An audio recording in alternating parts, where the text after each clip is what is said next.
কৃষ্ণ কৃষ্ণ কৃষ্ণ হয় আজি মই আপোনালোকক লৈ আহিলো এফাকি নামঘৰলৈ যিফাকি নামঘৰলৈ আজি মোক নিমন্ত্ৰণ দিয়া হৈছিল আৰু ইয়াত চলি আছে বৰ্তমান ভাগৱত পাঠ হয় আৰু বিশেষ এজন আজি ব্যক্তি আহি পেলাই ইয়াত ভাগৱত পাঠ কৰা হৈছে যিজন ব্যক্তিক আপোনালোকে চাইকে প্ৰায় মাজে মাজে আপোনালোকে মোবাইলত দেখিয়ে থাকে আৰু এই নামঘৰ ফাকি য'ত আছে তাত বিশেষকৈ এজোপা গছ আছে এই গছজোপা হৈ গ'ল পাৰিজাত গছ অৰ্থাৎ পাৰিজাত ফুল আপোনালোকে এই পাৰিজাত গছ বা পাৰিজাত ফুল বিষয়ে আপোনালোকে শুনিছেনে নাই শুনা সবিশেষ আপোনালোকে অকণমান কমেণ্টত জনাবৰ কাৰণে চেষ্টা কৰিব আৰু এই নামঘৰ বাউণ্ডেৰীৰ ভিতৰতে যে সেই গছজোপাও যে আছে আৰু প্ৰথমবাৰৰ কাৰণে মই নিজেই আজি দেখিলোঁ আৰু আপোনালোককো অকণমান দেখুৱাবৰ কাৰণে চেষ্টা কৰিম আহক প্ৰথমতে আমি ভিডিঅ'টো আজি উপভোগ কৰি লওঁ যে এই ভাগৱত পাঠ বিষয়ে অকণমান জানো আৰু সবিশেষ এই ভিডিঅ'টোত আজি কিছু তথ্য দিবৰ কাৰণে চেষ্টা কৰোঁ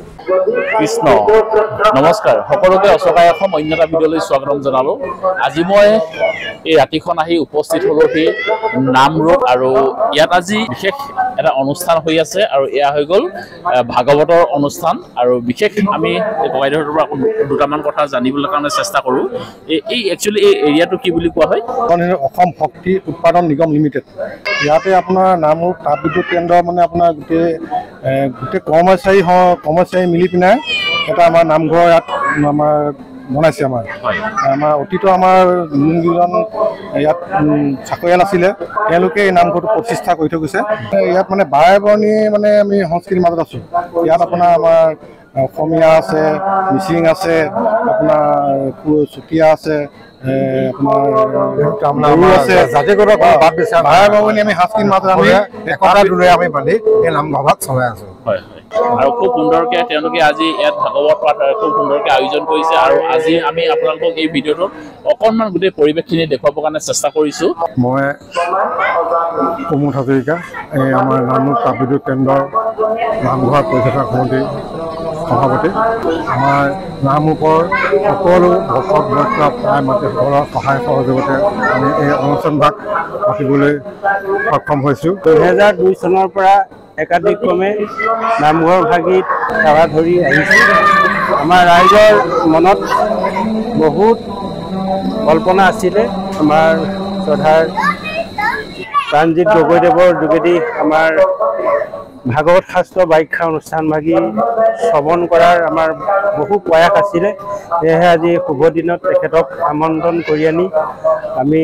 নামৰূপ বাসীৰ এটি বিশেষ দিন বুলি আজি আমি ভাবিছোঁ গগৈদেৱৰ যি অমৃত বৰ্ষা মধুৰ কণ্ঠৰে যি ভক্তি মাৰ্গ নিগৰিত হৈছে ইয়াকে লৈ আমি পৰম ধন্য হৈছোঁ আৰু আমি ৰাইজৰ সহায় সহযোগিতা যিদৰে অভূতপূৰ্ব হিচাপে পাইছোঁ আমি সকলো ৰাইজৰ চৰণত সহস্ৰ কোটি প্ৰণাম জনাইছোঁ আৰু এই ক্ষণতে আমাৰ গগৈদেৱকো ধন্যবাদ জনাইছোঁ আমাক ইমান অমূল্য সময়ৰ মাজতো তেখেতে আহি আমাক এই সময়কণ দিয়াৰ বাবে আৰু ইয়াকে কৈ মই সামৰণি মই আপোনাক আমাৰ এই ভিতৰৰ চাহৰ বা অন্নৰ যিখিনি ব্যৱস্থা কৰিছোঁ সেইখিনি আপোনাক দেখুৱাবৰ কাৰণে নিমন্ত্ৰণ কৰিছোঁ আপুনি আহক এইখিনি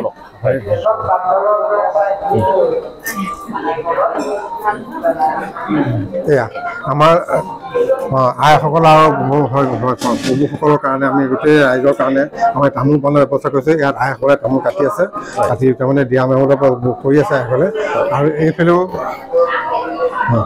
চাহ আমাৰ আইসকলে চাহ বনাইছে আমাৰ ৰাইজৰ বাবে গতিকে চাহৰ ব্যৱস্থাটো কৰা হৈছে গতিকে নামঘৰৰ বাহিৰে ভিতৰে যিসকল ৰাইজ আছে উপস্থিত সকলোকে আমি চাহৰ ব্যৱস্থা কৰিবলৈ আমাৰ আইসকলক যোগান ধৰিছোঁ আৰু এইফালে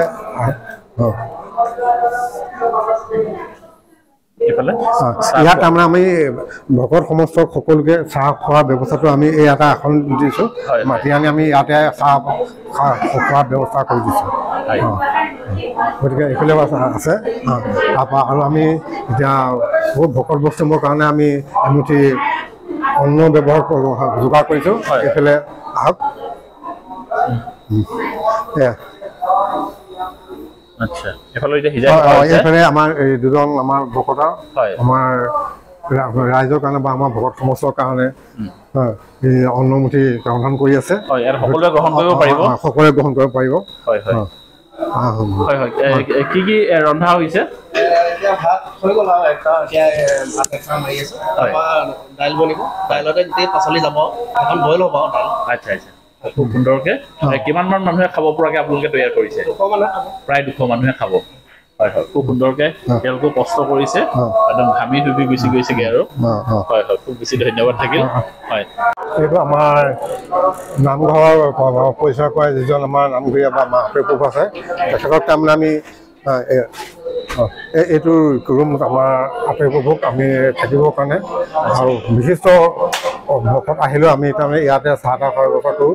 আৰু গোটেই নামঘৰৰ গোটেই যিখিনি এতিয়া আলবাম ভাগৱত কীৰ্তন পুথি যিমান আছে ফুল জাল চব তাৰমানে ইয়াতে জমা কৰি থোৱা থাকে। আৰু ভিতৰৰ ফালে এটা ৰুম আছে। আহক,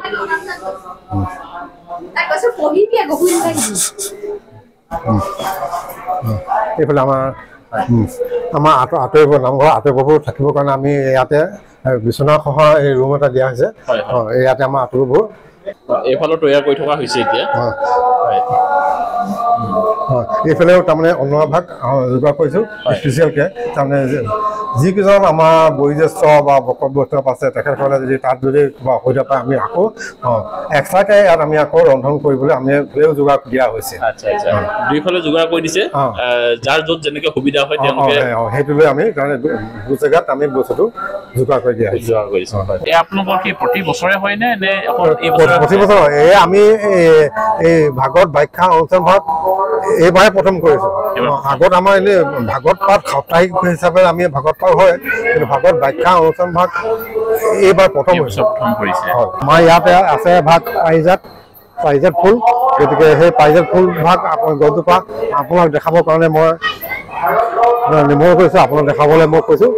এইজোপা পাৰিজাত ফুল, গতিকে এইজোপা এই পাৰিজাত তাৰমানে আমাৰ এই নাম ওপৰত আৰু ক'তোৱে নাই, গতিকে নাম ওপৰত আশে পাশেও ক'তো দেখাও নাই। আমাৰ এই নামৰূপ ফাইনেল নামঘৰতে এই পাৰিজাত গছজোপা আছে, পাৰিজাত ফুল। গতিকে এই পাৰিজাত গছজোপা আমাৰ আমি অহা আগতে আজি বহুত দিনৰ আগতে প্ৰায় 65, 67 এনেকুৱাতে তাৰমানে ফাৰ্নিচাৰ এজন অফিচাৰে বাহিৰৰ পৰা আনিছিলে। গতিকে তেখেতে ঘৰত ৰুবৰ কাৰণে আনিছিলে। এতিয়া তেওঁক তাৰমানে সেই গছজোপা ৰুবলৈ সময়তে সেই যিদিনা ৰুবলৈ চিন্তা কৰিছিলে সেইদিনা তাৰ আগদিনাখনে তেওঁক সপোনত দেখালে কৈছে বোলে এই বোলে পাৰিজাত গছ ভাগ আপুনি বোলে আপোনাৰ নিজৰ ঘৰত ৰুব নোৱাৰিব, গতিকে এই পাৰিজাত গছভাগ বোলে নামৰূপ কাব্যজ্যোতি কেন্দ্ৰ নামঘৰতহে ৰুব পাৰিব। সেই বুলি ক'লে তেওঁ এটা উপায় নাপায় সেই ফুলভাগ তেওঁ নিজৰ ঘৰত ৰোপণ নকৰি এই নামৰূপ কাব্যজ্যোতি কেন্দ্ৰৰ নামঘৰতে ৰোপণ কৰিলে সেই সময়তে। তেতিয়াৰ পৰা আজিলৈকে প্ৰায় 60 বছৰ হৈ গ'ল ইয়াতে আছে। প্ৰায় একদম কম হিচাপত আমি এতিয়া 60 বছৰ হৈ গ'ল। গতিকে গছজোপা ইয়াতে আছে। সেইজোপা তাৰমানে এতিয়া ফুল এটা সময়তে ফুল ফুলে, ফুল হয়তো এতিয়া ফুলা নাই আৰু অলপ দিনৰ পাছত ফুল ফুলিব। হয়, আজি মই আপোনালোকক স্ক্ৰীণত যিজোপা গছ দেখুৱাইছোঁ এইজোপা হৈ গ'ল এই পাৰিজাত গছ। আৰু এই পাৰিজাত ফুল আপোনালোকে বা পাৰিজাতৰ গছৰ বিষয়ে আপোনালোকে কিমান জানে আপোনালোকে কমেণ্টত জনাবৰ কাৰণে নাপাহৰিব। আৰু যিহেতু আজি আমি আহিছিলোঁ এই নামৰূপলৈ, এই নামঘৰলৈ, আৰু এই নামঘৰলৈ আহোঁতে এই নামঘৰত যিহেতু আপোনালোকক কৈছোঁৱে যে আজি ভাগৱত পাঠ কৰি থকা হৈছে, বিশেষ এজন অতিথি আহি পেলাই, আৰু সেয়া হৈ গ'ল প্ৰাণজিৎ গগৈ। হয়, আৰু তেওঁ আহি পেলাই যিহেতু ভাগৱত কৰিবলৈ আহোঁতে আমিও ইয়ালৈ আজি আমাক নিমন্ত্ৰণ দিয়া হৈছিলে। আৰু ইয়ালৈ আহি পেলাই আপোনালোকক যিহেতু এই পাৰিজাত গছজোপা আমি ইয়াত দেখিলোঁ, আৰু খুব মানে আপুৰুগীয়া গছ এয়া। আপোনালোকে এই পাৰিজাত গছৰ নাম চাগে আপোনালোকে শুনিছে, গছজোপা দেখিছে নাই আপোনালোকে কমেণ্টত জনাব কাৰণে নাপাহৰিব। আৰু ইয়াৰ ফুলো ফুলে বা এই গছজোপাৰ বিষয়ে আপোনালোকে কিমান জানে এটা সুন্দৰ কমেণ্ট দিব বুলি আমি আশা কৰিলোঁ। হ'ব, ভিডিঅ'টো আৰু বৰ বেছি দীঘল নকৰি আজি ভিডিঅ'টো ইয়াতে সামৰণি মাৰিছোঁ। অন্য এটা ভিডিঅ'ত অতি সোনকালে লগ পোৱাৰ প্ৰতিশ্ৰুতিৰে আজি এই ভিডিঅ'টো পাই বিদায় ল'লোঁ। ধন্যবাদ থাকিল। জয় আই অসম।